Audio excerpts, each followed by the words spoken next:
Welcome back to my channel.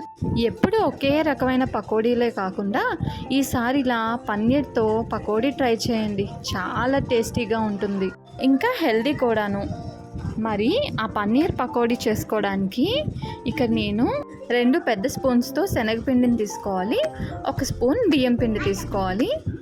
దాంట్లోనే 1/2 tea spoon ఉప్పు, 1/2 tea spoon కారం అండ్ 1/2 టీ స్పూన్ పసుపును కూడా యాడ్ చేసుకొని కొంచెం వాటర్ వేస్తూ మంచిగా కన్సిస్టెన్సీ వచ్చేంత వరకు మనం కలుపుకోవాలి. పిండిని బజ్జీల కన్సిస్టెన్సీ వచ్చేంత వరకు కలుపుకోవాలండి.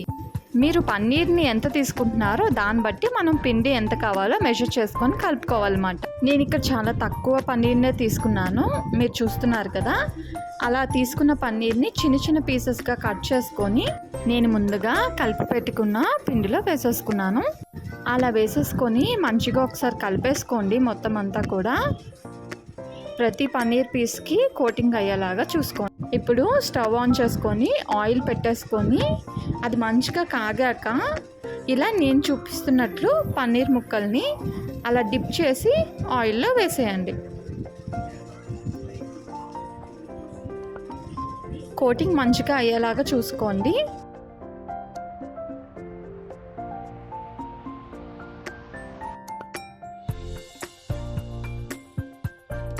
అన్నీ వేసేసుకున్నాక మంచిగా అవి వేగనివ్వాలండి.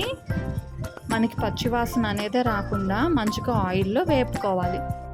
మనకి ఇక్కడ గోల్డెన్ కలర్లో వచ్చేంత వరకు వేపేసుకోవాలన్నమాట.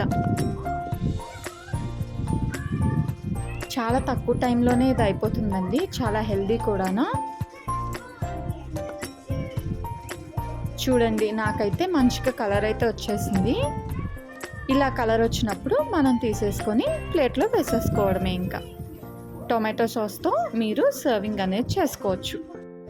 చూసారు కదండి, నేను చూపించిన పన్నీర్ పకోడీని మీరు కూడా మీ ఇంట్లో ట్రై చేసేయండి. ఎలా ఉందో కామెంట్ చేయండి, సబ్స్క్రైబ్ చేసేసుకోండి.